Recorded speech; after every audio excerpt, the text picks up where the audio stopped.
Well, I think we'll go ahead and get started. Good evening, everyone. As I said, my name is Sue Fager. I am the Transition to Adulthood Project Coordinator for PACER Center. PACER is Minnesota's Parent Training and Information Center. We provide advocacy, support, resources, and training for parents whose young people are navigating special education services and also making that transition to adulthood. Thank you for joining us for the second of our two-part series exploring options for youth living with intellectual and developmental disabilities after high school. Tonight, we will be exploring continuing educational opportunities. This is the first time we've offered this workshop. I am really excited. We hear from families who want more options for their young adults after high school. And so we have a pretty stellar group of presenters tonight. But before I go any further, I'd like to introduce my colleague, Jamie Smith, who will be providing technical assistance for us this evening. And so here is, excuse me, here's our lineup for presenters and what they're going to cover. We'll start out with the national perspective from Dan Habib and his colleague, Danny Dom. Then we will hear from Mary Hauff, who's going to share the Minnesota perspective. And then we will be closing with Don Allen and a panel of students from the Bethel Build program. And so a couple of housekeeping things before we turn it over to Dan. You will be receiving an email probably tomorrow with a link to an evaluation form. We'd love it if you'd take a minute to complete that document. Let us know how the presentation went. We're particularly interested to also hear if there are other topics you'd like us to offer presentations on. Once you send that eval back, you'll get a link to your certificate of participation if that's something that you need. We'll take questions after each section. So after Dan's done, we'll take some questions, same with Mary and then the panel. Here's my email address and phone number if folks want to reach out to me after tonight. And with that, I'm going to stop sharing and then Dan can take over. You can put your questions in either the chat box or use the Q&A box. Great. Thank you, Sue. Good to be with you today. Thanks. Good to be with PACER and partnering once again. Hi, everyone. I'm Dan Habib. My pronouns are he, him, and I'm here in my office in Concord, New Hampshire. And in the background, you see a painting of sunflowers and a lamp, and I'm wearing a checked shirt. That's just my visual description. I'm a white man in his 50s, balding. Danny, do you want to introduce yourself as well? Sure. Hey, good afternoon or good evening. Dr. Danny Roberts-Dom here from Think College, and I am, my pronouns are she, her, hers. I have blonde, short hair, and my background has the Think Higher, Think College background, and I have big circle earrings on. Thanks, Danny. So Danny's going to be hanging out with me for this section of the webinar. We're going to give a national perspective and show you a video and a lot of resources that you can use to encourage and educate people in your lives around the options for college, for higher education, for students with intellectual disability. So let's get right into it. And Danny's going to be sharing some links in the chat as I go.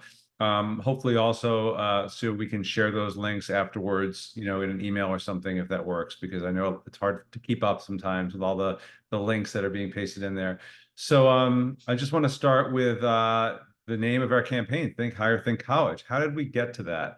Well, we are based at the Institute for Community Inclusion at UMass Boston, and Think College is a national technical assistance, training, research, and evaluation center dedicated to developing, expanding, and improving higher education for students with intellectual disability. So it's a big entity with a lot of different projects. It has the National Coordinating Center, that's Think College. It's got the Inclusive Higher Education Network, which is what we're a part of here tonight. And it's got a couple of other projects called Future Quest Island and the Transition Leadership Certification. And Danny can put a link in the chat where you can get to these different projects and kind of explore a little more if you're interested in taking a deeper dive. But we're going to be putting some really specific links in the chat today to some of our most important tools and elements that you might be interested in. One of which is a very popular one. It's our college search. So you're in Minnesota, you may be very interested to know that as of this map anyway, it may have changed. There are 4 programs. I'm sure Mary will be talking a lot more about that. So forgive me if that's inaccurate, but you can see that there's over 300 programs all over the country that have opportunities for students with intellectual disability to go to college.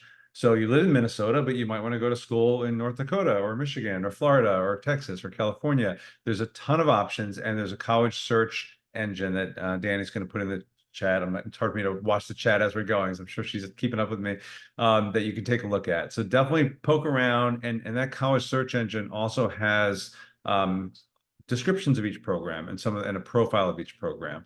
So I should also say, please put any questions in the chat at any time when I go, and we're going to address those once I get through some of these slides and the video. So why did we start this campaign, this Think Higher, Think College campaign? Well, there are more than 420,000 school-age students with intellectual disability in the United States, but fewer than 2% of them are likely to attend college after high school. So that is a pretty small slice of that pie, right? We got 98% of students with intellectual disability who do not attend college. And for those 98% of adults with intellectual disability who don't go to college, I'm sure they can still have a really wonderful life, but we like to look at the data and the research is not great. It's certainly not where we want it to be. Only 15% of those 98% who don't go to college will end up with some paid employment in the community, competitive integrated employment. 42% will attend a day program or a sheltered workshop, so not included alongside their non-disabled peers. 44% report they often or sometimes feel lonely, and about 30% live below the poverty line. So as a national center, we really want to change these stats. We don't think that's good enough, and I'm sure you don't think that's good enough in terms of outcomes for young adults with intellectual disability. On the bright side, though, for those 2% who attend post-secondary education, the outcomes are actually much more promising. There's some different numbers bouncing around out there, but between 59% in some studies show as high as 70% or more find competitive integrated employment 1 year after exit. So that's a much higher percentage than the 15% that I just showed in the last slide. 87% of students were enrolled in a credential program. So there's more and more, really strong credentialing that will help students get jobs after college. And there's even some effort going on with national credentialing. And 100% of programs provide some sort of peer mentor support to students. So those are great outcomes for that 2%. But again, 2% is not high enough. So the premise of this campaign is, what if every young adult with intellectual disability in the United States saw college as an option? Now, not every student with intellectual disability is going to go to college. Not every student without a disability is or should go to college. But we want every student in the country with intellectual disability to see college as a possible option. So that's where we came up with this notion of think higher, think college. Think higher expectations, think higher education, think college. So I'm going to show you our campaign video now, and like all of our tools, we really focus on accessibility in our tools. So you're going to see a video that is both captioned and also has something called audio description. And that's so that if somebody was blind or low vision, there's a narrator's voice that tells them what's happening on the screen. So as you're watching this video, please share in the chat any questions you have about what we've talked about so far, or questions you've been meaning to ask about the college landscape, or any moments or quotes in the film that really caught your attention or impacted you. So with that, I'm going to share this video, and then we'll resume talking about some of the tools of the campaign.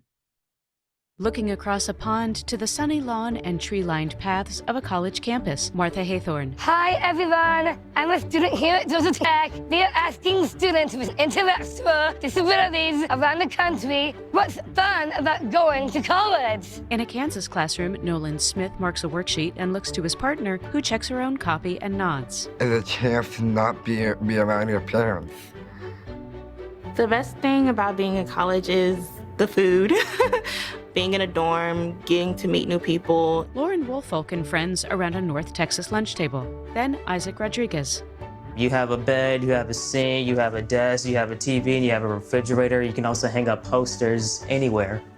Great mocha latte, the best mocha latte I ever have. Aerial view over the KU campus where Dylan Shemitz studies, then a chart. There are more than 420,000 school-age students with intellectual disability, but only 2% of them are likely to attend college after high school. Alyssa Juracek with backpack strolls across a shadow-streaked plaza toward a blocky modern building. I wanted to come to KU because of the classes, and I wanted to take choir. And also I took American Sign Language. The classes I'm taking right now are Business Law 1, Intermediate Algebra, and English Composition 2. Derek Medina at College of Florida Keys. On a ball court at North Texas University, Jalen Walker. It's cool to meet new people. It's fun to chat with the guys and the managers and the coaches. Monet Heiler walking with a Florida Keys professor. I want to be more independent and to join the sorority as my mom did. Hylor smiles from behind her sorority's recruitment table with pens, sign-up sheets, and swag laid ready. On a patio bench, Brett Cohen and a friend with lunch and their phones. Cohen inside the library. I like to hang out with friends, watch sports, and I've joined the southernmost coral restoration club. Cohen on a sunny boat deck offshore. Then Fudia Kameka and friend walk between classes at Temple. In high school, I have to be with a teacher all the time, so it was not like any independent there. Kameka and schoolmates crowd a table, eating lunch and trading laughs. I was excited to have like a college life. Campus is bustling with young people. Kansas, then Temple. There are more than 300 inclusive post-secondary education programs around the country. Woolfolk in a North Texas lecture hall works a calculator, then lifts her gaze to face front. At Temple, Dr. Gregory Anderson. Having students with disabilities in classes has compelled our faculty to reflect on their practice. So it actually makes us better teachers, makes us better professors, makes us better scholars and researchers. It's really got people to realize that we have to focus on universal access and doing things in universal design, everything that we do. Said by Dr. Jonathan Guevara at Florida Keys. Next, Dr. Barbara Bickelmeyer. The great thing about including students with intellectual disabilities at KU is actually it makes the entire university a better university. Juracek behind a counter hands out gear to patrons at the rec center. It teaches students to appreciate difference, and it creates a more caring environment because students support each other. Dr. Michael McPherson, North Texas. This has united, I think, our campus faculty, staff, and students. Students and staff learn a dance move. They have the opportunity to network and get mentors and other social skills and career development that their peers have had for many years. Now they have. Shemitz helps with filing as an office intern. At UNT, Walker strolls and Woolfolk gets around on a light mobility scooter. I want to go into real estate in the future. In a child development center at KU, Smith sits cross-legged before a pair of tiny grade schoolers and reads them a book. My goal is to be a teacher. The kids crawl close. At a preschool. Hylor in chef's uniform gestures to a table full of fancy cupcakes. I would not run a bed and breakfast. Medina. Political science is one of 3 career goals I have in mind. Shemitz and others in class. My credo is maybe work in the Kansas state capital. I would like to have my own food truck because I want to have pizza, have some burgers, maybe have some tacos, nachos. Rodriguez in kitchen uniform preps some herbs with teacher guidance. Then Cohen. College has changed me because it's helped me grow up, like getting a job or living on your own. Woolfolk explains a point to others round a desk, then Walker, then Smith. It's great, and you'll have a lot of support when you get here. If I can do it, you can do it, you know. It's a time to be serious. It's a time to learn. Smith in class joins others in a show of hands. I have the skills. I have the skills to live on my own one day. Steps up a bus, strides with a smile. Think higher. Think college for students with intellectual disability. Words appear and linger as they are spoken. Think, access, employment, equity, options, diversity, independence, confidence, friendship.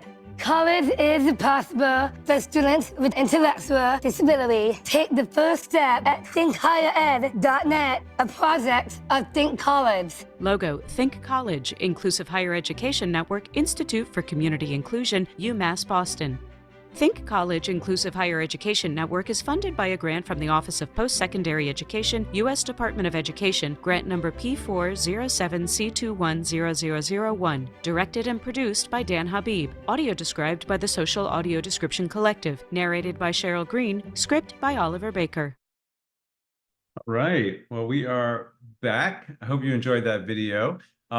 We have a lot of resources that we want to make sure you're aware of, including that video. So appreciate the questions that are starting to come in the chat. We encourage you to keep asking those. And then as soon as I get through a little bit more information and resource sharing, Danny's going to join me and she can answer some of the national questions that are coming in right now through the webinar. So I encourage you strongly to go to this website, thinkhighered.net. And that's where we put all of our campaign resources. So you'll see right on the homepage, the video you just saw is available to either watch or download. And there's a couple of versions on the homepage. One is just a caption video. It's about 4 minutes long. So if you're doing an IEP meeting or a transition meeting or a professional development session or a college class or however you want to share it, this is all free and publicly accessible to share and download. The second one underneath where it says watch or download audio described and captioned version, that's the one that I just shared. So I encourage you to poke around this whole website, but I want to take you right to a really important page of the website. And in the resources section, you'll see share our campaign. Okay, so resources, share our campaign. And that's where we've put together all the different resources that this campaign has to offer. If you're somebody that likes to use social media and you maybe work somewhere or you just in your life want to spread the word, click the social media toolkit and you can click through to that and it gives you all the different ways to share the campaign, all the different social squares you could share. Sorry, I'm scrolling quickly here to the top, but it's got a Google Drive that has all the different campaign materials. It tells you about the campaign, what is inclusive education. There's just a lot here if that's something that you like to do, kind of sharing information about the campaign. But for a lot of people, this section is where you're going to want to focus a lot of attention. We have developed these resource guides that, again, are great for handing out to students, to families, to coworkers, people in your community, Voc Rehab, anybody that might intersect with the lives of young adults in terms of their journey into adulthood. I encourage you to check these out. The one that just says this resource guide right here, general resource guide, it's a really great resource guide that if you look at the glossary, you can see that there, the table of contents, what is inclusive post-secondary education? Why go to college? Who can go to college? How do colleges and universities include students with intellectual disability? Finding the right college. All this is really valuable, well-organized, nicely designed material. So, and it's only about, let's say, 12 pages, which isn't that long, but for some of you, you might want something even tighter and shorter. So you might want to download the student guide, which is just 2 pages long. And it's just a real quick glimpse at what students might want to know more when they're thinking about whether or not they want to go to college or even explore that opportunity. And then there's very similar guides for teachers, families, and higher education leaders. So if you want to illuminate a college in Minnesota that maybe is not currently practicing, having an opportunity for students with IDD to go to college, you can hand out that guide. And then if you scroll down further, in addition to the open caption and the auto-described versions, we have a 1 minute like almost a trailer of the video. So if you just have a minute during a meeting or something or a presentation, you could show that. We also have Spanish captioned 4 minute and 1 minute videos. And then down below, we've again kind of organized this in a really nice way where you can download the poster. So this is a great thing to hang up in a conference room or somewhere where you might have students with intellectual disability and others, coming together to meet for their IEPs or transition meetings. We've got our social media information right here. We've got, let's see, all of our presentation materials, a lot of great things, informational handouts, all organized right here. So that's kind of a very quick tour. I'll just point out one other thing. If you want to dive deeper and look at some of the other webinars we've done, there's a lot of great webinars we've done in the past on this national landscape. So really quickly, before I have Danny join me back on, I want to just show you couple last things in the PowerPoint that I had. So first of all, we have a great email list. So if you want to stay in the loop on everything that we're doing around national work, around inclusive post-secondary education, Danny can put this link in the chat, or you can use the QR code here if you have a second to take a picture of it. But the chat will have this link, and Danny just put that in there. And that's to sign up for the e-newsletter that keeps everyone up to speed on the national work. And then again, the resources I just shared you, all the printable resources, all the take action items we just talked about. We do have a PDF also that Danny, I think, can put in the chat, that is an overview of all the resources that I just shared, and how to share the campaign, thinkhigher.net campaign. So as you go through today's webinar, throughout the next hour or so, we'd love you to talk about what are you going to do, how are you going to use this work and the work you hear from Mary and the panel. How's it going to change your practice and your work to support students in having the option to go to college and exploring that. So with that, I'm going to stop share and invite Danny to join me back on screen here. Thanks, Danny, for all the great links you're putting in the chat. I appreciate that. There are a couple of questions that came in that I thought you could address, Danny, that were kind of national in scope. If you want to read the question and jump into that. Yeah, that sounds great. One of the first questions we got, sorry, scrolling back up, was it was from Catherine Horton. It was a great question. From what I've researched, students with IDD have to be pretty high functioning for these transition programs. Do I understand that correctly? That's a really good question that we get often. Like, the standards seem really high. What type of student, sort of level are you thinking? And it's hard. The answer is it depends. There's a huge range of entrance requirements across the programs, and I think in general, like within colleges, we're trying to support programs. The point of these programs is to provide access. So keeping that in mind, the programs that I work with most are very flexible and try to meet students where they are and don't have the bar so high that it's, just as hard as a traditional, college entrance. And so, I think that's one of the hardest things is it depends. It's really a variance across the programs.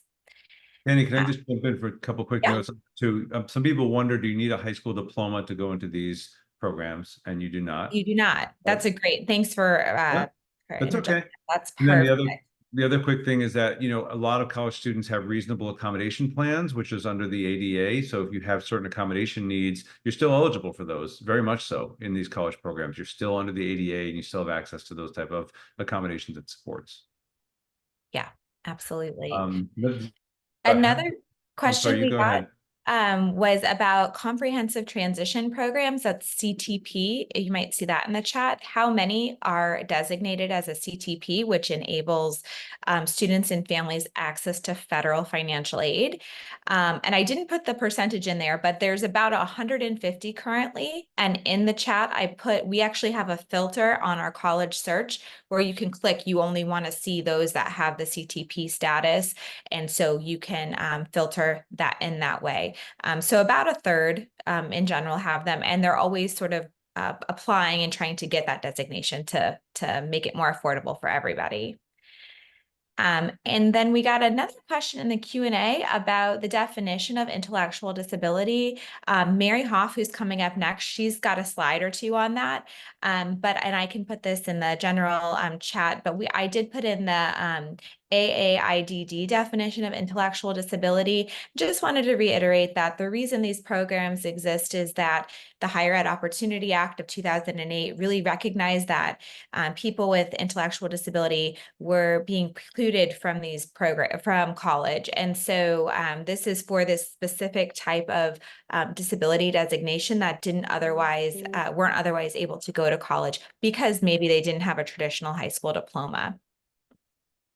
Were there any other questions I missed, Dan? No, you did. I think you did great. There's one about Spanish resources. I'm putting in the chat right now. We have Spanish resources. Yay! So Lloyd, I didn't put your whole question here, but it was basically about, do we have Spanish resources? I just put the link in the chat. about Spanish resources, that we have a great section on that. And that, Danny, there is one more question. Are all the transition programs accredited somehow? If not, how are they held accountable? These are questions I get from parents all the time. Oh, that's a great question. So, hot off the press, there is an accreditation body that's just recently been developed. And I'll drop the link into that accrediting board. So yes, short answer, yes, this just started happening. So I think there's only been a handful or less of programs that have gone through the accreditation process.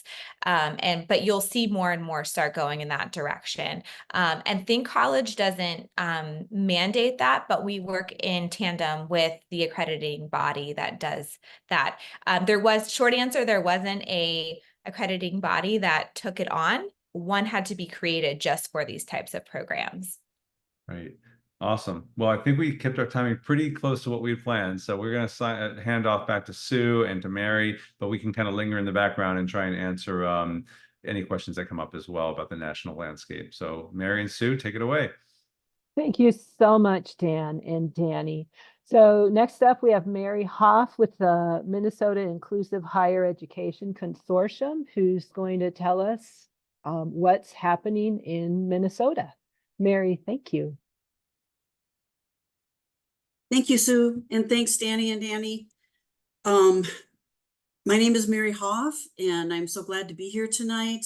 I use she, her pronouns. I have a blurred background. I'm wearing sort of an aqua blue, green shirt. I have short salt and pepper hair, and am a older woman. So glad to be here. I'd like to share a little bit about the landscape in terms of what's happening here in Minnesota. And I can sprinkle in some of the additional information that you were asking for, but through that Minnesota lens. I am the director of the Minnesota Inclusive Higher Education Technical Assistance Center. It's part of the consortium. We started out as a group of 4 parents, all having a son or daughter with an intellectual disability who wanted to go to college. And we have grown the consortium from that group of 4, the core group, to over 700 key stakeholders across the state and the country. And those stakeholders include, most importantly, students, parents, educators, our institutes of higher ed, the university systems, faculty and staff, the state agencies, as well as disability advocacy nonprofit organizations. We are based out of the Institute on Community Integration at the University of Minnesota, which is a really important point because of the expertise that they have on intellectual and developmental disabilities. And then myself and my colleague, Katie, we are providing the additional expertise that's specific to inclusive higher education. And we are partnering with the Office of Higher Education here in Minnesota.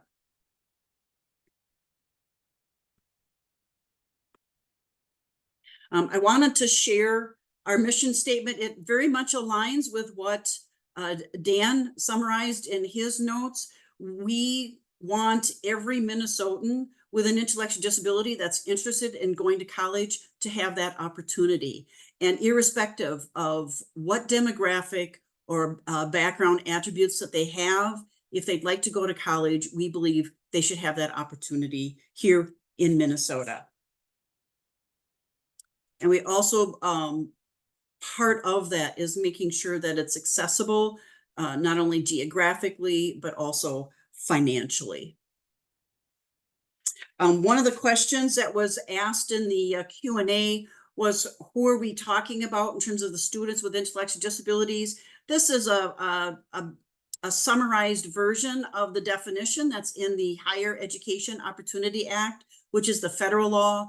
Our Minnesota state law also includes that description relative to some of the financial aid eligibility that I'll talk about. But generally, we're talking about students that had an IEP while they're in K-12 and transition. And that they are not able to meet the typical admission requirements to go to college and have an identified intellectual disability. And just a couple of examples of that would be somebody with Down syndrome, in individuals that identify as autistic. There's approximately 30% that also have an intellectual disability. And then fetal alcohol syndrome is another. Now, why is this important? Minnesota mirrors the statistics or the data that Dan had shared earlier. Less than 3% of Minnesotans with an intellectual disability have that opportunity to go to college. We know that based on the data through the Minnesota Department of Education, that there's approximately 1,000 students that are completing 12th grade, students with an intellectual disability. So we've got a sort of a population, if you will, in terms of prospective college students that are in that college age range of 5,000. Currently, we have four college options here in Minnesota with enrollment capacity of 100 students. And that is one of the statistics that we want to change here in Minnesota. What is inclusive education? Here is a publication that was through the Institute on Community Integration, the Impact Magazine, in fall of 22. The whole issue was focused on inclusive higher education. The QR code is there, so if you'd like to access that and read it, I encourage you to do that. But we talk about inclusive higher education as simply widening the path to post-secondary education to include students with an intellectual disability. It's institutional approved access that allows for the same rights, privileges, experiences, benefits, and outcomes as any enrolled college student by removing barriers and providing additional supports. Inclusive higher education opens doors to earning a meaningful credential, pursuing a career of choice, earning a competitive wage, and living a fulfilling self-determined life. Another question that came up earlier was financial aid. And as Danny had mentioned, if a college or university amends their financial aid application with the U.S. Department of Education and they obtain the comprehensive transition and post-secondary program designation, then students with an intellectual disability that attend that college or university are eligible for federal financial aid. In Minnesota, we have tied the eligibility for financial aid to that CTP designation for state aid. So if you attend a college or university in Minnesota that has that CTP designation, then you will also be considered for state financial aid. And that also includes the North Star Promise, which is a new financial aid grant that is last dollar in for tuition and fees. And right now that extends to any Minnesota public college or university or tribal college. And that goes a long way to help with the financial accessibility and affordability. One thing that I would like to touch on is this is a resource that's available through Think College. And just to get you thinking about college search, and as a student or as a parent that's supporting their student, look at college options. Here are some of the things that you're encouraged to consider. The guide is an excellent guide for you to help navigate that and through the lens of an individual with an intellectual disability and some of the unique or differences in terms of the college supports and opportunities that are available.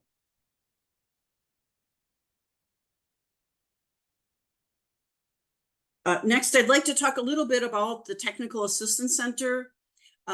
We were established officially in 2020 and through the Institute on Community Integration and through the discretionary funding that Amy Hewitt had, it was allowed us to continue building a coalition and momentum here in Minnesota.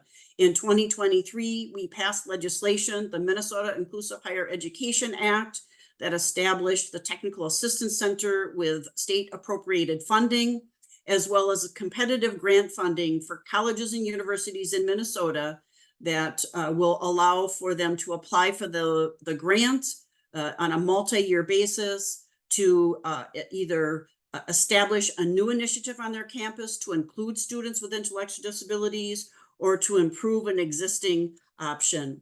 Some of the areas that we are working in is we know there's a huge opportunity in terms of outreach and awareness. There are a lot of students, families, and educators that simply do not know that college is even an option for their son or daughter with an intellectual disability.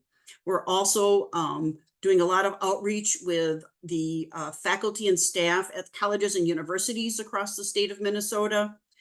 We have approximately 40 colleges and universities that are connected to the consortium and that are engaging in various of our activity and learning opportunities.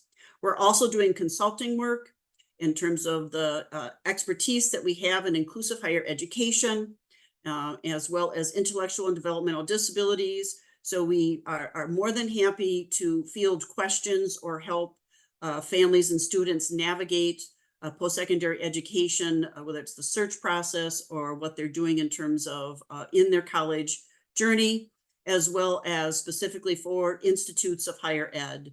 We provide a number of different kinds of learning opportunities. We have webinars.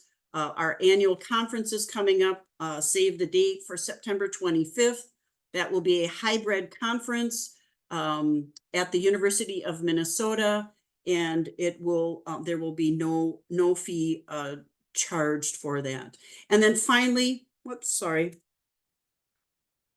the competitive grants. One of the things that was uncovered through some legislative reports from the Minnesota State and the University of Minnesota Morris, when they were asked to investigate and make a decision regarding planning a new initiative on their campuses, was there were two main barriers. One was lack of funding for the college or university to establish that initiative.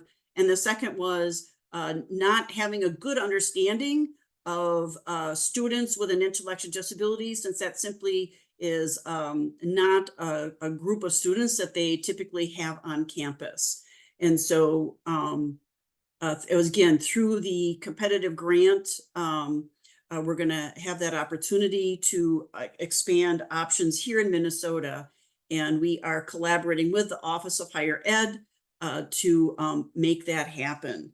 The first competitive grant RFP should be released the beginning of June, and the first round of grant funding will be awarded for August, September. And I think you should anticipate that there will be some new opportunities across the state for enrolling students with intellectual disabilities beginning in the fall of 2025. And again, I want to thank you for your time tonight. Happy to answer any questions. Here's the contact information for myself and Katie Perry, who is a part of the Technical Assistance Center. There's a QR code for you to sign up and subscribe. We do have a quarterly newsletter and information also that's kept up to date on our website. So again, thank you for your time, and I'm happy to answer questions here during the webinar, or you can certainly reach out and contact us afterwards. Thank you.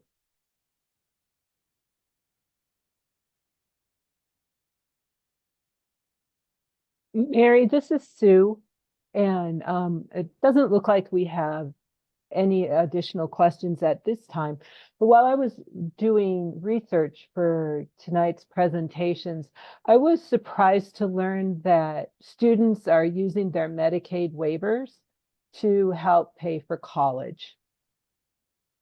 And we've included a link to a resource on that for folks, but can you add any comments on using a waiver?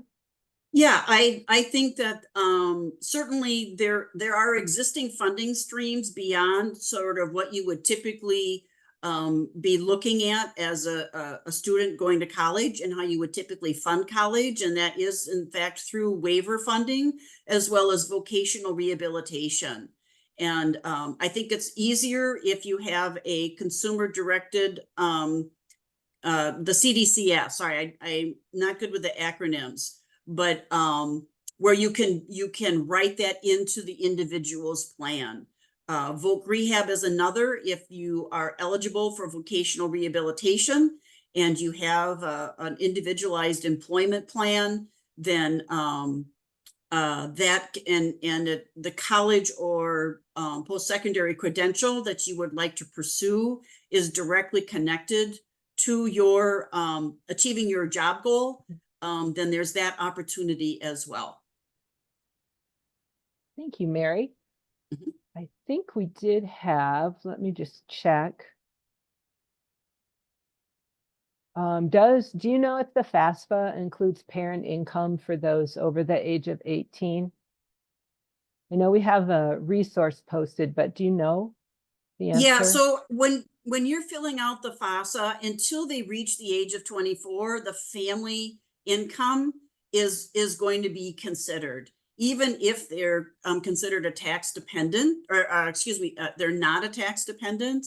But once they reach the age of 24, or if there's other circumstances that they can document when they're completing the FAFSA where they are not a tax dependent, then it's not, it can, then that's not included. Okay. Another question, are there any sports scholarships for kids with intellectual disabilities? For example, this person's son has played lacrosse for over 6 years. I'm not aware of scholarships. Part of that is probably NCAA. I know that Dawn can probably address and talk about the participation of students with an intellectual disability that are attending college in the team sports on a particular campus. Yeah, and I do know other students from across the country that have that are athletes and that are participating with the team. I don't know if they've had the same success in terms of being literally on the team. Okay, and then I think the final question for this section is, are there college tutoring services offered for kids with intellectual disabilities? And one of the key components of inclusive higher ed is the additional support that the students receive. So one of them is the advising, that's through the faculty and the staff that are part of the inclusive higher ed initiative. And then also peer mentors. And that is another key component of inclusive higher education, so that peer mentor support is available for the academics, the social, the independent living, as well as during the employment in terms of think of it as for job coaching. Okay, Mary, thank you so much. I think it is exciting times both across the country and in Minnesota as we watch change happen. I'm really passionate about this. So right before our eyes, more opportunities are happening for inclusion in post-secondary ed.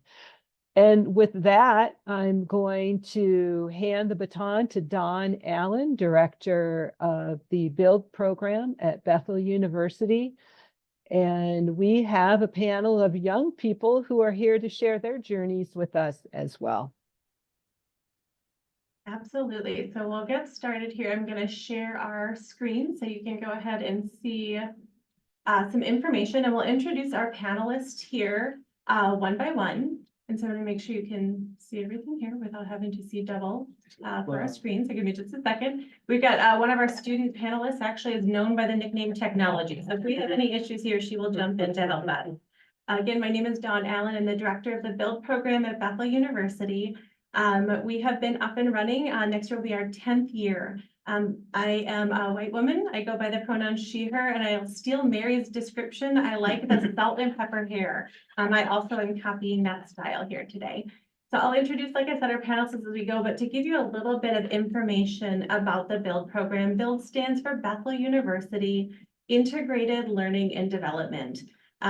We are one of those 328 programs in the United States, and we actually even fit the smaller description of being one of the 150 comprehensive transition programs, which is what allows our students to access federal financial aid, as well as the other resources that Mary described that are available here in Minnesota for some of those financial support pieces. We're going to share this information just to make sure, but we do agree that with what Dan shared earlier, the thinkcollege.net is a great resource for families to be able to look at all of the different programs that are out there. And what we're really excited about is that there are so many options that families can really look at what is the right fit for students. And so you'll hear today about the personal experience of some of our current, prospective, and former students who found their fit here at Bethel. And we're excited that you have that same opportunity to go to Think College and see what are the best options for you. And in order for you to really understand what that all means, I think it's important for you to hear from our panelists today who will share their story. So to start us out, we have Daniel Klein, who is one of our alumni. Daniel, who did you bring here with you today? My mom. And what's your mom's name? Joy. So we'll be hearing from Daniel and Joy Klein. And I'll talk us through a couple different questions to help Daniel and Joy share their story, as well as each of our panelists. And then we're also open to questions at the end here.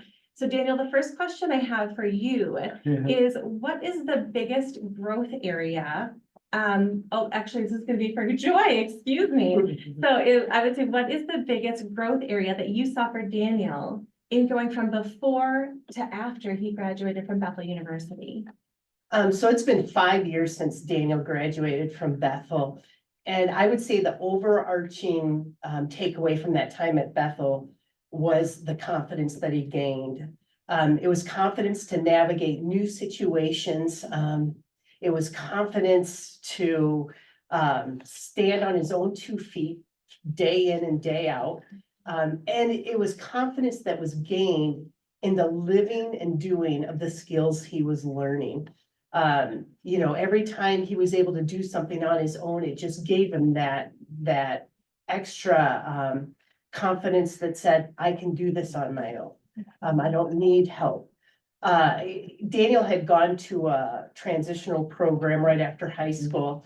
And the transitional program was great. It taught many of the independent living skills and job skills that Bethel also taught. But the problem was that at the end of the day, Daniel would get on the bus and wave goodbye and come home, and we didn't know what he had learned possibly in school that day. And so the transfer of his learning kind of stopped there. You know, it didn't transfer to real life in his mind. So that was one thing that I found that was hard, versus when he went up to Bethel, the learning that he was doing during the day, he had a laboratory right away in his dorm room. He was doing the independent living skills of cleaning and figuring out how to keep his space managed. When he went shopping, he was learning how to comparison shop right then and there and repeating it over and over. And that, I think, is something you just can't put a price tag on, that ability to have that immediate learning and that practice that, again, notches that confidence. The other thing Daniel gained from Bethel was accountability. He had the notoriety, Daniel, of losing in your first 3 weeks of school. He lost his Bethel ID card. Then he lost his Bethel ID card and credit card. Yeah. And then the third thing he lost was his dorm key. Yeah. So, but you know, those were steps that taught him, because it was new. It was really hard for him to ask for help. But a Bethel ID card, what do you need your Bethel ID card for? Lunch and flex. Yeah, and so if you don't have that, are you gonna eat? No. No. So it was pretty important, and pretty quickly you were gonna have to ask for some help. And From Don. yeah, check in with Don and ask for help. And they problem solved why it was happening. You worked on some new lanyard and clip to help do it. But then you also had the hard piece that you also had to be accountable to us. Yeah. And you had to give us a call and let us know because there were pieces we had to do with it. And that was hard too, because you were trying to be independent, trying to do things all on your own. Yeah. But yet, you know, it was to admit, I lost something. I made a mistake. But Daniel, did you ever lose anything again after those 3? No. Never again.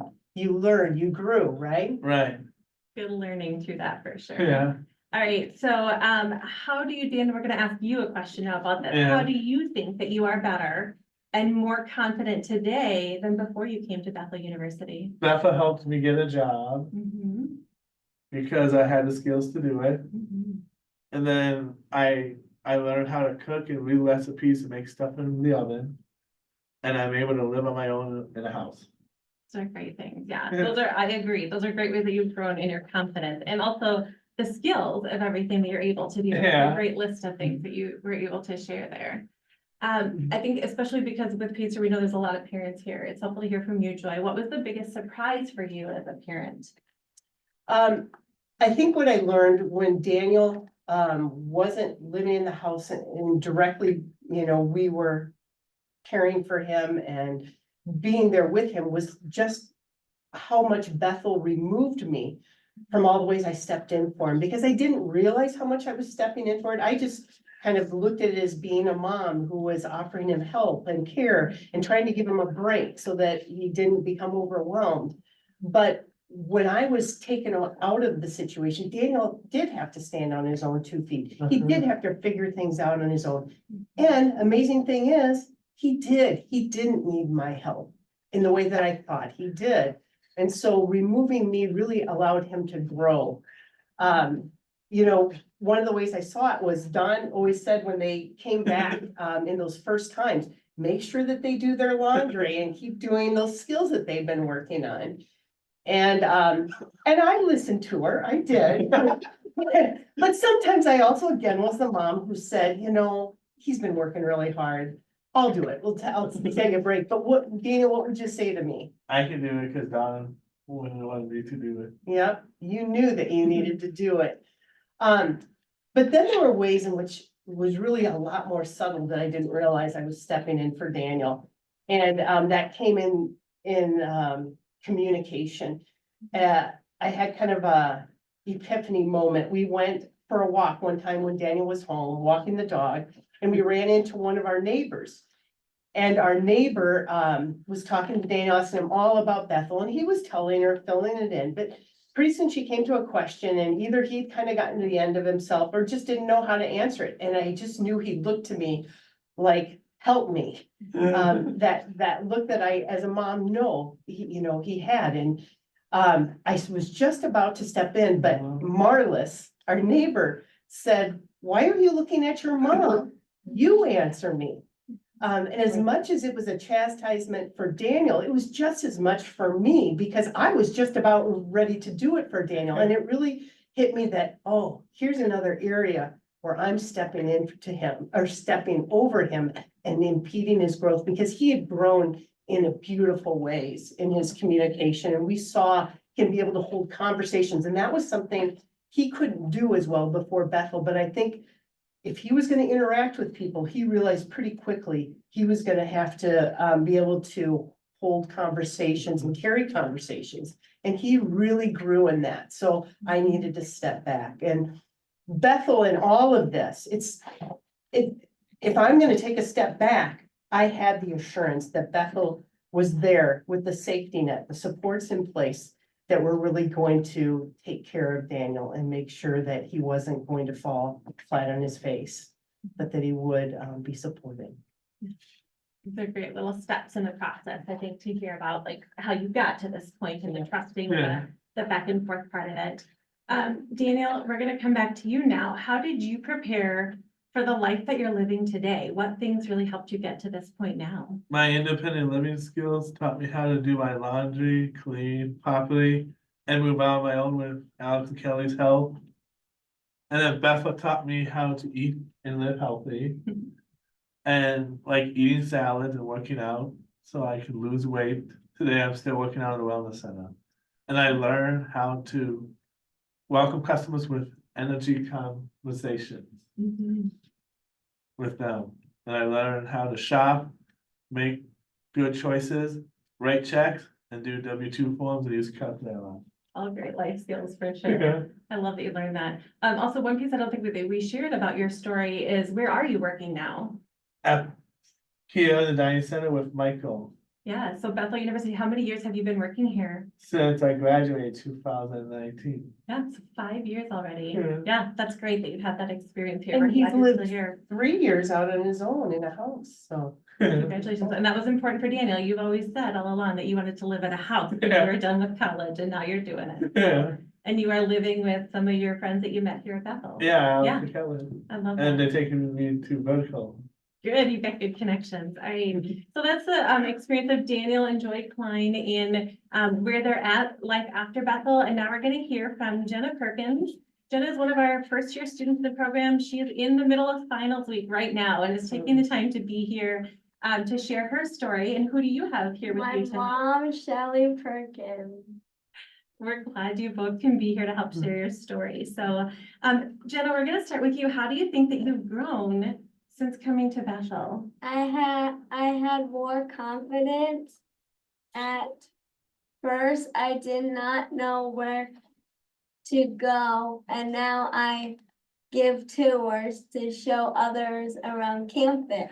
Was that kind of a fun piece of progress for you to go from not knowing where you are? I was so lost at the beginning of the school year, and now look at me. Yeah. Now I know where I'm going. So you're helping others to not get lost. And I'm helping others too. Yeah. So now that we're in finals week, I know when we had kind of talked through what you wanted to share, you were feeling kind of a lot of stress and stuff thinking about finals week. So And now I know I can do hard things like getting through finals week, handle stress and more. That's good. Those are great ways. And I would agree with everything you shared. Shelly, what would you say? Have you seen, or what have you seen as far as growth in Jenna since starting Bethel earlier this year? Yeah, I would agree with all of those things. I think the fact that now she has an on-campus job as a tour guide is just a testament to how quickly she's acclimated herself there. And I think that I've sort of watched some of the questions come through, and I just know that there's maybe some worry about things that could go wrong or that might not work out. And here we are a year into this, and it's all these things that have gone really well. Other than I just have missed her a lot. But just the fact that she's living in a freshman dorm on a college campus with a roommate, getting herself ready for her classes, on time for classes, and not only that, but just also trying to get involved in every single activity. I think that's your next slide, that she can possibly get herself involved with, has just been a joy to watch on our end. Those are great things to share for sure. And although I think it has been a pretty smooth ride for Jenna, I think sometimes it's helpful to know too that often in those difficult moments, that's where students learn the most. And another area where they learn the most is by getting involved. And so Jenna, you do this well, but I'd love to hear from you. What has been the best part of your college experience so far? Unified sports. Do you want to, I don't know if everybody knows what that is. So what is unified sports? Unified sports is with Special Olympics Minnesota, with students with disabilities. Yeah, students. So in our case, students with intellectual disabilities were part of the Build program, and traditional undergrad students who are on teams together here at Bethel. And do you want to share about any of those? Like we do basketball, broom ball, top golf, bowling. And what did you just finish? I just finished basketball. Yeah. So another way that students can stay involved, that's one of our clubs here at Bethel. Students at Bethel can be part of all clubs and NCAA athletics as well. And you haven't done that yet, so tell us more about your experience. What else has been good? I'm also part of Bethel Student Government, and I like to plan events on campus and off campus. I love that. And you do that as part of that student government is part of something that's Student activity. or student activities is outside of your build program. So there's been lots of opportunities to really get involved with the wider campus, which has been a great opportunity. Yeah. This is the best part, you think? I would All agree. of it, all of This is it, benefit all to of it is the best part. All right. I earned the nickname Technology. Do you want to explain how you earned that nickname? So in the Build program, as an assistive technology tool, all students are given iPads to use. This helps with using Google Calendar, so students can have their class schedule with notifications and reminders that automatically pop up. Their coursework can be done on there. Things can be read out loud. They can do speech to text, all of that. And anytime anybody had Even trouble, events. yeah, with any kind of issue with their iPad, Jenna was right there. And so she's like, I got it. I know about technology. Let me do this. And so within like the first week or two, Jenna's name switched to technology. And so we've been having fun seeing her operate in her strengths that way. All right. And then what is another favorite experience? And you can tell about these pictures if you want to explain what they are. I like to sing. I like to sing just for fun because it brings me so much joy.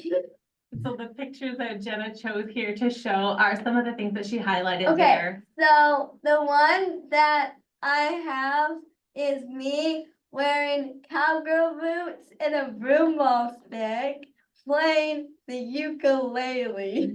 That is just created out of nowhere. You like to have fun. And I was listening to I'm Yours.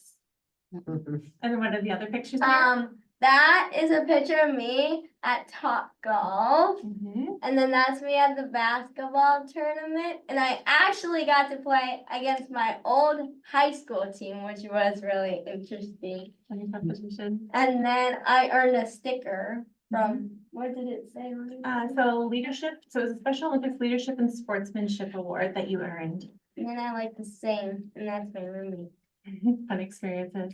All right, so we're gonna also ask, because we know there's a lot of families who are just beginning to search for colleges and think about whether or not they're ready. Jenna, what advice do you have for other families or other students considering college? Just be yourself. Here at Bethel, you get to be you. You get to be yourself. Absolutely, that's a great way to explain that. Also, you can check out your options so you can know if you are ready for college. So how about for you? How did you know? How did you know you were ready for college? You want her to share that? Okay, Want me to share that story? Well, I think you know that story. I know. Well, what I saw a question come in. I don't know how old Daniel was when he started at Build, but Jenna started. She did 1 year of a high school transition program, then started at Bethel. So she was 19 when she started at Bethel, and now has had a birthday. But one thing, as we were going through the process, and she was seeing her friends from high school move on and graduate. And we were trying to figure out kind of what would come next for Jenna. She wisely said to me, you know, Mom, you have mentioned that I'm not going to go to college, but we haven't ever even looked at one. And I think that was just a really telling moment of who's teaching who, for one, but also that we needed to pursue what options were out there. So we went on a little college transition program tour. And it was actually fun. It was fun, and set up a pros and cons spreadsheet, and really worked through the process. I think similarly to how what it was Google Slides, not Google that. Slides. But similarly to how a traditional student would approach their college decision. And I was just really proud of her for kind of driving that, and I know she ended up in the right spot. I love Bethel now. I know. We love having you here. All right, Jenny, you had one more piece of advice there. What's that? It's normal to feel nervous and excited, and all of the emotions, like all the emotions you're feeling about like living on campus, living in a dorm, living like eating healthy options at the DC, like stuff like that. Yeah. It's all part of it, isn't it? The Yes. whole experience. Yeah. And I think, I was just gonna say on top of that, I think it's really normal for the family to have those same emotions and nervousness, and all of that is kind of in that letting go. Absolutely. Mom, was it hard to say goodbye to me when I went to college? It was hard, yes. But I'm just so happy you've had such a great experience. And I'll be really happy when you come home for the summer. Just a few more days. Thank you. She has to do her laundry though, right, Shelley? She has to do her laundry, yes. And, there you go. And in one of our assignments for one of our classes, it said, name 3 things you want to do this summer independently. Okay, perfect. And one of them is laundry. Perfect, I love it. Good. All right, thank you guys. And you guys can help to answer some of the questions later, but we also want to make sure to introduce you all to Anna. And Anna, we'll let you turn your camera on. You're joining us from a little bit further away because you're not here at Bethel. Anna, who do you have there with you? Mario, Rachel Crown.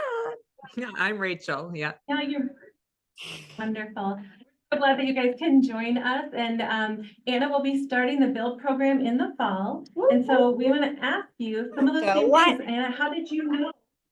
How did you know that you were ready to go to college? Okay, here it goes.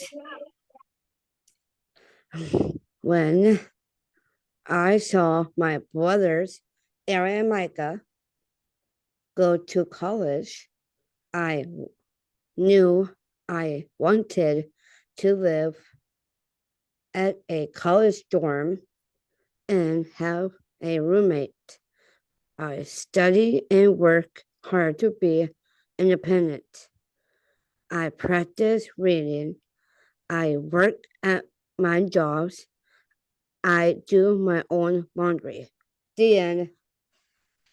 Yeah, that was great. Those are all things that are going to help you do really well here in college. And I love that you are following in your brother's footsteps to show them that you get to go to college too. Rachel, how did you know that Anna was ready? I think because she just kept talking about it so much. So we knew that this was one of her goals. One of the things that when we started looking at colleges, we heard about Bethel and we went and toured there when she was in 9th grade. And we started hearing about students that had been to a transition program. And, we're 19, 20, 21 years old that were starting part of the Build program. And being in our small very northern Minnesota town, our school had never had a transition program. So we said, what is that? And we looked at what other schools were doing. Anna and I actually started attending school board meetings and asking for something similar to that, because students who had intellectual disabilities that chose to stay in school until age 21 had previously at our school just stayed in the same special ed classroom that they had been in since 7th grade.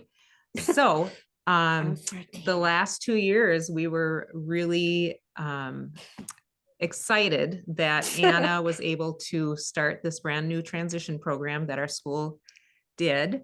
And she worked on speech, she worked on reading and money math, and she started working jobs during the school day. And she also had, I guess in that 2 years, we and her teachers have seen a lot more maturing and working on skills. Yeah.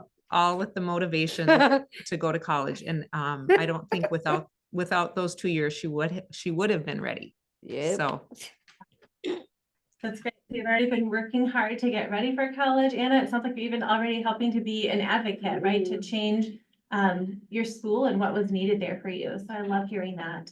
We also want to ask you, You see that? Do you remember getting that box in the mail? Yes, yes.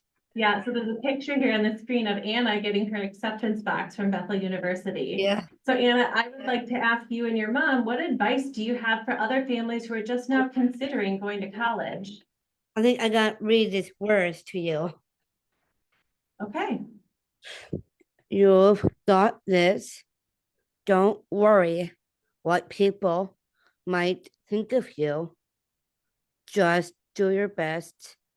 Look for a college that has help for students with special needs and general students too. Yeah, that's great advice. Rachel, what would you add to that? I would add too that just look for the right fit. Start looking around. I think it's most of all, ask your child what are their interests, what are their goals. We wouldn't be here if Anna didn't really want this because she kept asking about it and stuff. And then the second thing would be just to ask for help. We have found again, with our smaller community that has not done this before, I've never run into anybody that said it's a bad idea. It's just that they haven't done it before. So how can we make this work was kind of something that we've talked about a lot. Yeah, I think Anna, because Bethel is such an integrated with the students with intellectual disability, with the general students, that's what makes it a great fit for Anna. Freshman. Oh, Anna, you are ready. I love hearing you be excited to be a freshman again here. That's great. Thank you. All right, well, we are going to go ahead and we wanted to make sure that we open this up. We think this is a beautiful opportunity where you are representing the full spectrum here of beginning to consider college, like Anna and Rachel, in the middle of your college experience with Jenna and Shelley, and then having completed this program, but then also successfully navigated some significant next steps in finding housing and employment that have been really great for you, both Daniel and Joy.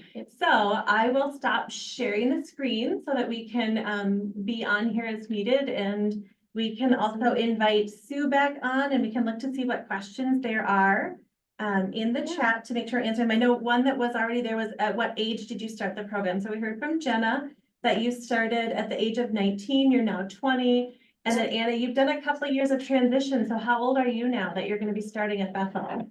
I think I'll be 21. My birthday will come up soon, in June 9th. I'll be 21. Happy early birthday. Oh, golden birthday. If you said, did you say it's the 21st? That's June great. Daniel, when 9th. did you start Bethel? Do you remember how old you were? Do you remember? I think from Go for it. I think I know. How old do you think you were? 19, A little older. I think you're 22. 22. Look. I'm just seeing that wide range of students who are coming right out of high school or going through a traditional transition program until the age of 22 before coming. And really both works. We really work closely with families to really look at readiness to start a program like this. And so that becomes a big factor in when families are choosing to start. I can go through the chat, or Sue, I don't know if there's other things that you want to highlight from the questions in this. I know one of them was, Daniel, what are you doing for work? So do you want to tell us more about what you're doing here? And then we can look through the rest of the questions here. I'm doing, I run a pasta station with Michael, who I work with. Yeah. And so what's fun about that is Daniel frequented the pasta station when he was here as a student. I think was it every dinner or every lunch and dinner? Lunch and dinner. Lunch and dinner. This was Daniel's favorite, was the pasta station. And he actually even has a pasta dish named after him. It's called the Daniel. Do you want to tell people what the Daniel is? We have spinach, onions, carrot, and then Alfredo and cheese and chicken. And it's amazing how the vegetables get added in more and more when his mom's in the presence of him. Vegetables are very important. Absolutely. Yeah.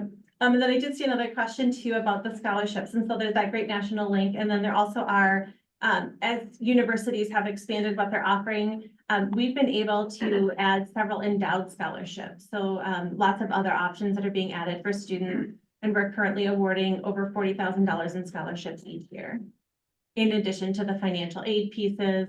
And then if families do have that consumer-directed community services, that also has worked as a support depending on what matches from a student's community support plan and what's being provided or paid for as part of the program supports. We also received some funding through Jenna's VRS, Voc Rehab. Yep. I have a comment on that's the another- scholarship. Oh, on the scholarships also, since we just kind of got through that too. I had a really interesting conversation with, so we have an organization called the Northwest Minnesota Foundation, which basically handles a lot of the common local scholarships, like for just our school. So they kind of organize those. What we found in going through, okay, her high school counselor gave her a list of college scholarships that are available. And a lot of them didn't apply to her because she wasn't an athlete or, going into agriculture or going into, those kinds of things. But there was 3 of them. So we filled out her form for eligibility and it kept saying that she wasn't eligible. So I ended up having a conversation with the scholarship specialist at that foundation. And she discovered that basically their language for sorting through and seeing what scholarship you're eligible for has not kept up with the progressive education. So when you talk about programs for intellectual disabilities, Mary Hauff has been working, great to get schools. So there are more programs, but then the conversation was, well, how are we going to fund our kids to get here? So therefore the scholarship foundations were also needing to update their information. And so she was actually thanking me for bringing that to her attention. So you never run into somebody that says this is a bad idea. It's just that it hasn't happened before. So all of these things are so new and it's pretty exciting. Okay. Yeah, it's been fun. You guys are each paving the way to, not only take next steps for yourself, but to help make sure that these roads are a little bit smoother for other students and families who are coming behind you, and we'll just have access to that much more because of the work that you're doing, the advocacy that you're doing. So thank you each for that. And I don't see any other questions in the chat, but I don't know if there's other things that we want to just open it up for now. If there are other questions, those can be put in the chat. Or Sue, if you have other things you wanted to add. Don, this is Sue, and I would love to hear from the students about the supports they're using to be successful at college, or the supports they think they'll be using when they start college. Do you want to start since you're in college right now, Jana? So you get support from, do you want to start with who, or if there's other supports, who helps you through college? Let's start with classes. Who helps you with your classes? All my teachers. Your teachers, yep. My professors. Your professors. And then you have mentors in each of your classes Yep. also, who help both with help during class, but then also with the homework after class and study groups and then independent study. Right? How about who helps you with living in the dorms? My housing mentors. Your housing mentors. See, that might be new for people to know that you have Housing support in the mentors. dorms. What do the housing mentors do to help you?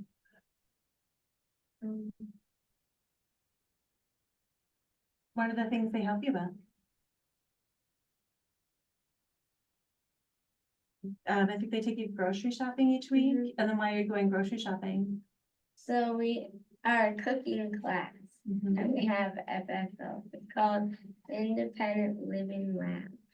Yeah, you get a lab class. You get to put the skills into practice. And then in that class, you also have weekly assignments for cleaning what? Cleaning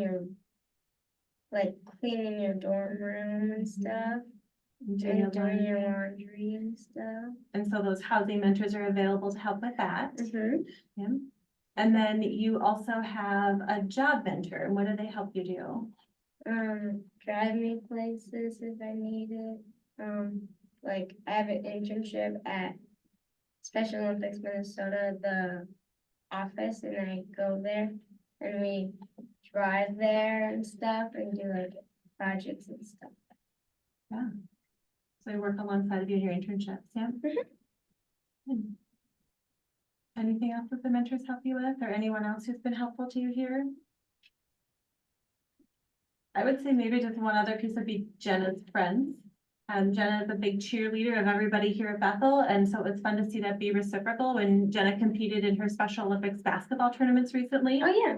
A group of athletes, a group of your friends that you had cheered on for their sports had come to cheer you on. And so that was really fun to see those reciprocal relationships being developed and then the support for each other that comes from that naturally.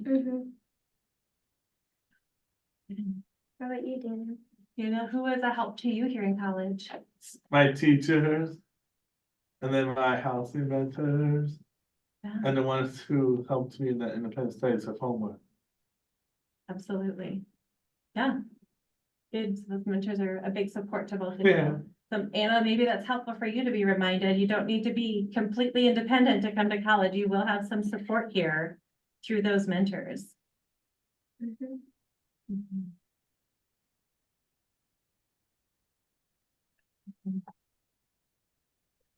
Well, I will ask another question then. This is Sue again with Pacer.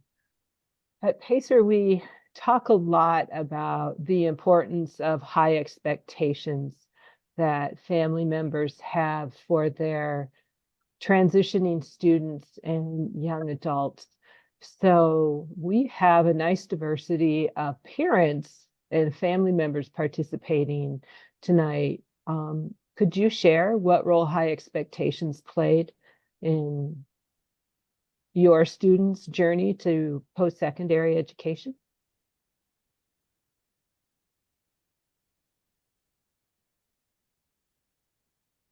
Anybody want to take that one first? So the role that high Joy. expectations have played. Yeah. No, I guess my question, I just wanted to make sure I'm hearing you correctly, Sue.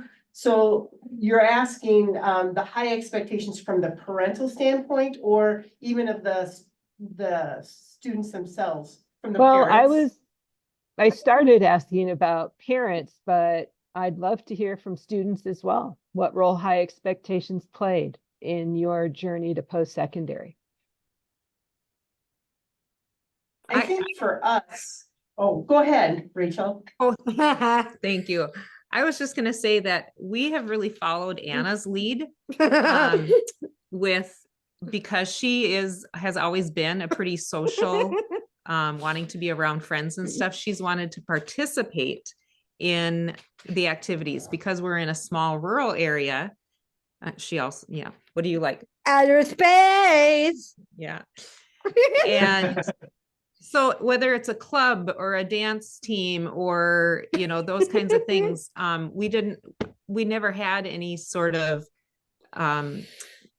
specific separate team for people with special needs. So we've always just said, well, she wants to be involved. How can we make this work? And it involved a lot of maybe helping out from me at first on the sidelines until, you know, we were able to that, but it also with her general education friends, they held her to high standards too.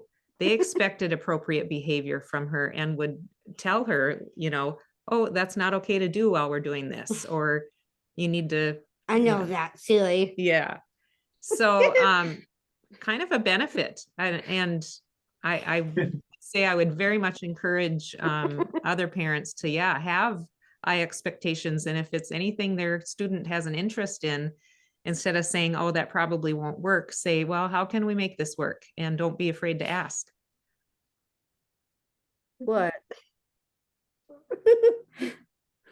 And I think for us, we had one of those, Daniel actually had a brother who graduated from Bethel a couple years before he started. And when we were considering, and Daniel was looking at whether, you know, to go off to college, actually it was very early on. Ben just happened to have a bunch of his friends home for dinner at our house, and they were gonna go out for a bonfire, and they invited Daniel along with them to go out and hang out with them for the night. And I half expected Daniel to say, no, I'm good, you know, the twins are on TV. I want to do that, but he opened himself up and went down there, and I kept checking on him, just thinking that maybe I needed to rescue, bring him back in, and he was having a delightful time. And I think that was the moment where I saw he could be among college students, and just the way that they embraced him. These were Bethel students at the time, and they really drew him into a conversation where he felt welcome and felt a part of them, so much so he didn't want to leave. And I think that was a point where we kind of said, the sky's the limit, you know, for him. He could do this. He would find great life in it, and it would take him to a new place. The trajectory would change for him. I think for me, one thing that really spoke to me was when we saw a very large university that had a college transition program as part of it. We went to another kind of mid-sized university that had a very small, just new college transition program. And then when we toured Bethel, you could just tell that it was really part of the entire student body experience. And so I think for me, that inclusion piece was really, I knew was going to be important for Jenna.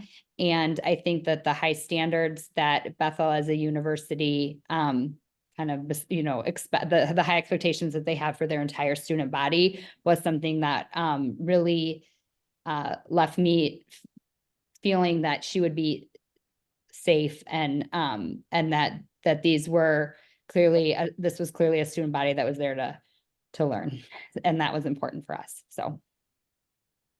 Thank you. We have, this is Sue again with Pacer. We have a question that's just a perfect follow along. And that is, I'm concerned about bullying on campus. How do other students welcome our students with intellectual disabilities?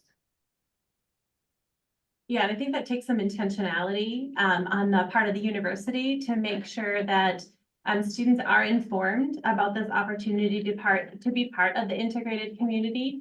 Some of the ways that Bethel has helped to do this to foster the connections that are happening is that every single student who takes a tour of Bethel University stops outside of the Build office and learns about the Build program here, so that they are aware of and prepared to welcome students in their classes, in the residence halls, all of that. And then we do also make sure that we inform all of the students, all the freshman halls. We have students in Build living in each of them. And so we send out a letter at the beginning of the year, making sure that they are aware of that and knowing that our students make great friends, and that we expect them to include other students, and that if there's ever a need for additional support or anything, that we're here as a program also to provide support so that we can kind of foster those connections. But really probably the biggest thing is the students and their stories. When we started the program in the fall of 2015, the conversation around the university was, how great is it that Bethel is doing this for students with intellectual disabilities? And I knew once people got to see the program in action and get to meet these incredible students that it would change. But I was blown away with how quickly the conversation shifted to, how great is it to have these students here as part of the community? And that was within the first semester. And so really, I think that especially with the setup that we have here at a small Christian school, there's an intentionality about caring for one another that has made this a really beautiful fit for students. So we have not had any major issues with this. Anytime there's any kind of a concern, our team is working with other people at the university to address whatever the concern is. But thankfully, like I said, students really truly have been integrated into all aspects of the university. And so we're seeing lots of positive connections coming from that. Jenna's experience being on Bethel Student Government, part of student activities. Daniel was also really involved here. One of his favorite clubs was swim club, where he was able to travel with the team to that. So we've seen through those intentional small group connections through clubs, athletics, and classes, great things are happening. One opportunity that Jenna got was early on, right?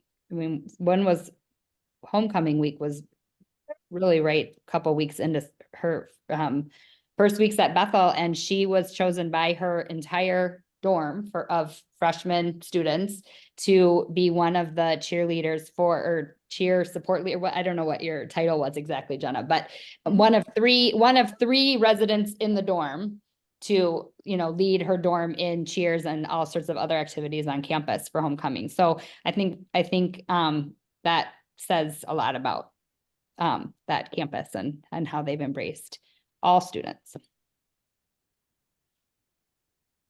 Mary or Danny, do you have anything that you could add to those answers about bullying on campus? This is Danny. I'll just add, I think that they talked about how it goes at Bethel it resonates with the experiences I've had in the programs in Florida that I've helped develop. I think there's especially when students are living on campus, they're getting such connections within their learning communities that they're living with and their roommates and things, that they get like a good network, that people that have their back. And then I think also programs do a really good job of building connections across the community so that other departments are aware of this population of students, their support needs, and kind of that proactive approach.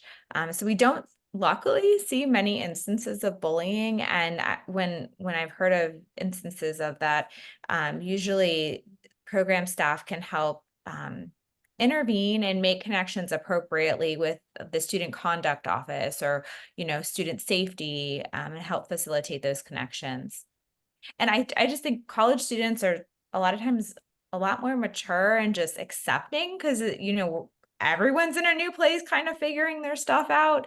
And that kind of helps situationally remedy some of that. Thanks, Tanny. Any other questions? Comments? Well, then I think we can go ahead and wrap up this training tonight. Thank you to our presenters. And thank you to participants. So if anyone has any further questions, you've got my email address, and please feel free to reach out. Again, college students and almost a college student, congrats to you, and great job, great work that you're doing. Okay, I think we're good. Good night, everybody. Okay, with that, I will end tonight's webinar. Thanks, everybody.